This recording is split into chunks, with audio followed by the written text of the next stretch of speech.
7 things that I learned after I moved out of my mom's house. No shame in that game, okay?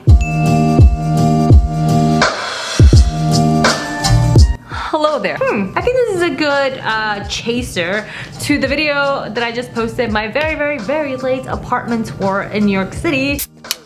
Money. I see money so differently now. I see the value of money so differently now. And I also see how I should think about my money differently and how I should be using my money differently. Pretty much always lived my entire life with my mom. After college, me and my boyfriend at the time, we decided to move into my mom's first floor unit of her house. And I started paying her rent. We started paying her rent. So that is actually the apartment where I started my YouTube videos. So then I moved to my mom's second floor because in my head I thought I'd rather pay my mom rent than to pay a complete stranger rent. I was about to turn 30. Yes, your girl is 30 years old. And I was like, I have never lived on my own.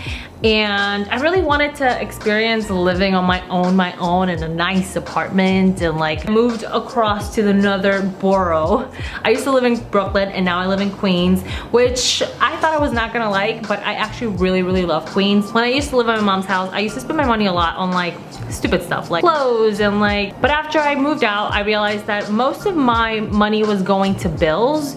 And that's when you realize like you need to do something else with your money instead of eating out and spending it on clothes and happy hour and stuff. Even though it's okay to do that once in a while, has really pushed me to find new ways to make my money work for me. Seriously, even especially after we started quarantining, I really started studying and looking at ways that I can make my money work for me, investing and all that stuff to grow my wealth. Time flies. Oh my god. If you're considering moving out and signing a 12-month lease, I highly recommend you to consider signing either an 18-month lease or a 24-month lease. I literally feel like I just moved into this apartment and I am almost at the end of my lease. How is that even possible? Once you sign that 12-month lease, start thinking about the next 12 months after your lease is up, because time flies. This apartment is super expensive. It was a little bit more on the higher side of the budget that I had, but I was like, you know, fuck it, YOLO, I'm gonna do it. Honey, if you have a budget, try to stick with it. Seriously, once you sign a 12-month lease, it's gonna take you at least like a month or two to fully move in. So then you only really have 10 months to enjoy your apartment. And but by the time you know it, your lease is gonna be up. It's up for renewal. So make sure that if you are in a apartment that you really love and you know you're gonna love the area and it's in your budget, consider signing a longer lease so that you don't have to feel stressed out when it comes to your current lease ending up. In about 3 months, my lease is gonna be up, and to be honest, I don't even know if I'm gonna renew this lease. After COVID and after quarantine, I just realized so many things that are more important than living in a beautiful apartment and having rent eat up all of my money. It really taught me a lesson in, like, you know, you need to really appreciate like where you have lived and what you have. And I now appreciate my mom's house a lot more than what I used to, you know.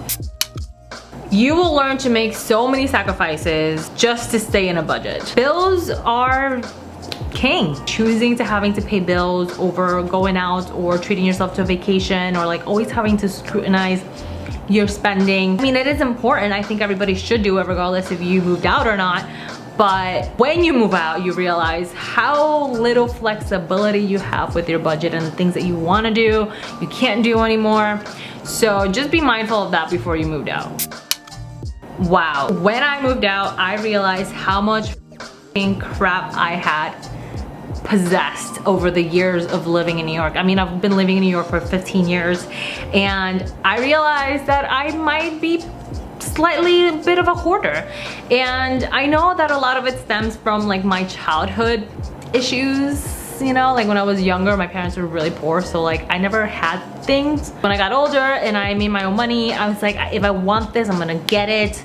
Of course, I was never in debt. I never had credit card debt, or I never like asked people for money to buy things and stuff, but I would spend my money buying myself things. And because I was paying so much less rent, because I was living with my mom and I was paying her much lower rent than I normally would, you know, like I just had all this flexibility with my money. So I was like buying things. So when I moved out, I realized, wow, I have a problem.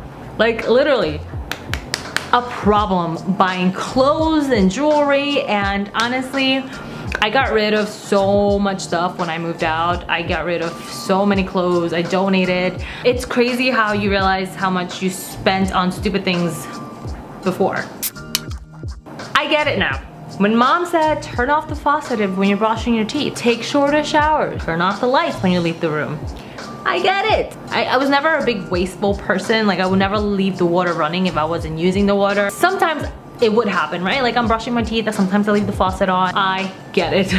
Every time you leave that light on or that faucet on or take a long hot shower, guess what? Ka-ching! It adds up on your bill. So I get it. I totally get it. So now I am very, very mindful of, you know, how hot my showers are because I have to pay electricity that warms up my hot water. I'm buying eco-friendly light bulbs. Like just so many little things that you're like, wow, like it adds up. It adds up. Like right now I'm running the AC because I'm really hot and these lights are making me sweat. And all I can think about is my fucking electricity bill at the end of this month. I miss my family. It's crazy that when you move out, your relationship with your family or your mom or your sisters just becomes so much more close. I feel like now that I moved out, our relationship is that much better, that much stronger. I don't know, I just feel different. Like I understand them differently. I feel connected to them differently. And like I want to seek out time to spend with them more now. It's weird. I mean, before I could just walk down the stairs and my mom is there, my sister's there, I can just chill, right? But I never used to do that. I used to hate going downstairs and like see my mom and like be like, oh my gosh, she's gonna nag, blah, blah, blah. But now I'm like, hey, do you guys wanna come over, please? Especially now in quarantine. I'm really realizing how much I love my parents and my mom and my sisters and I miss them so much. It just gives you a different appreciation of the people that you used to see every day and now you don't see them every day. It also gives you a lot more tolerance for the things that you never used to tolerate before. And number 7, it can get really quiet. If you don't have roommates, I mean, I have Peanut. Where is she? There she is. It can get really quiet. If you don't have a roommate or a dog, I'm really thankful I have Peanut because she keeps me company and I love her to death. I love living by myself in this apartment and not making my own decisions and just, not that I didn't do that before, but it's just a different level of independence when you move out. I appreciate the quiet moments where literally your phone's not ringing, you're not on the computer, there's nobody nagging at you, nobody talking to you, it's just you. Literally, it's just you. You really start to grow different aspects of yourself when you live by yourself, which I think is really, really interesting. All right, so those are 7 things I kind of learned after moving out on my own. Let me know if you guys want a video of like 7 things you should know before you find an apartment in New York City, because trust me, I learned a lot in my apartment hunting experience. Anyways, I really hope you guys enjoyed this video.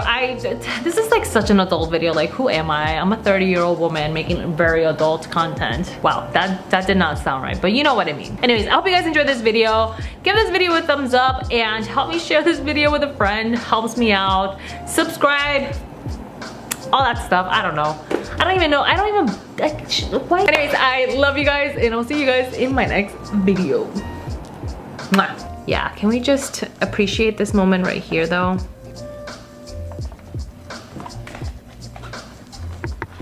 My god, she's so freaking cute. She's just sleeping. Oh my goodness. She's so cute.